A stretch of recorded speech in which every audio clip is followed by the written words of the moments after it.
നമസ്കാരം.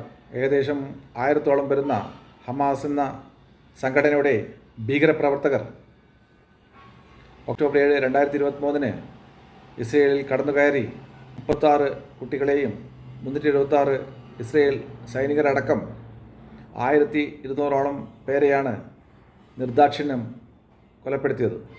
അതുകൂടാതെ 251 ഇസ്രയേലി പൗരന്മാരെയും അവർ ബന്ദികളാക്കുകയും ചെയ്തിരുന്നു. 251 ഇസ്രയേൽ പൗരന്മാരെ ബന്ദികളാക്കിയ ഹമാസ് ഭീകര സംഘടന വിചാരിച്ചത് ഇസ്രയേൽ ബന്ദികൾ ഹമാസിൻ്റെ കയ്യിലുള്ള കാലത്തോളം ഇസ്രയേൽ ഹമാസുമായി ഒരു യുദ്ധത്തിന് മുതിരില്ല എന്നാണ്.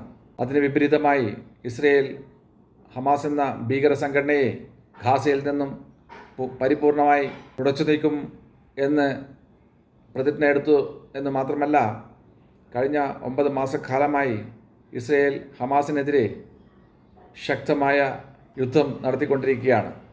കഴിഞ്ഞ 9 മാസമായി നടന്നുകൊണ്ടിരിക്കുന്ന ഘോര യുദ്ധത്തിനിടയിൽ 38,345 പാലസ്തീനിയൻ പൗരന്മാരും അതുപോലെ 1478 ഇസ്രയേലികളും അടക്കം 39,000-ഓളം പേരാണ് ഇതുവരെ യുദ്ധഭൂമിയിൽ മരിച്ചു വീണത്. ഇസ്രയേൽ മിലിറ്ററി ഇതിനോടകം തന്നെ ഹമാസിൻ്റെ ഏകദേശം എല്ലാ ഫ്രണ്ട് ലൈൻ ഭീകര നേതാക്കളെയും വധിച്ചു കഴിഞ്ഞിരിക്കുകയാണ്. ഇസ്രയേലിനെതിരെയുള്ള യുദ്ധത്തിൽ തകർന്നടിഞ്ഞ ഹമാസ് എന്ന ഭീകര സംഘടന എങ്ങനെയെങ്കിലും ഇസ്രയേലുമായുള്ള യുദ്ധം അവസാനിപ്പിക്കുവാൻ വേണ്ടി ഒരു വെടിനിർത്തൽ കരാറിൽ ഇസ്രയേലുമായി ഏർപ്പെടുവാൻ വേണ്ടി ലോകരാജ്യങ്ങളോട് അഭ്യർത്ഥിക്കുന്ന കാഴ്ചയാണ് ഇന്ന് ലോകരാജ്യങ്ങൾ കണ്ടുകൊണ്ടിരിക്കുന്നത്. ഇസ്രയേലിൻ്റെ